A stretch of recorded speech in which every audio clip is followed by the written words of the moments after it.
কেমন আছে সবাই? তো সবাই কাঁচকলার খোসা ফেলে দেন, সেই খোসা আজকে নিয়ে আমি রেসিপি করে দেখাবো। প্রথমে জল দিয়ে কলার খোসাটা সেদ্ধ করে নেব।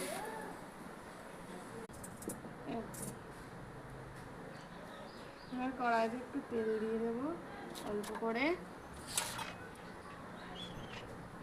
তেলটা গরম হোক। এবার একটু শুকনো লঙ্কা দিয়ে দিলাম, কালো জিরে,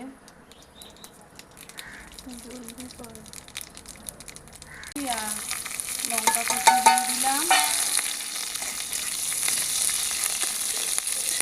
এগুলো একটু ভাজা ভাজা হয়ে আসছে।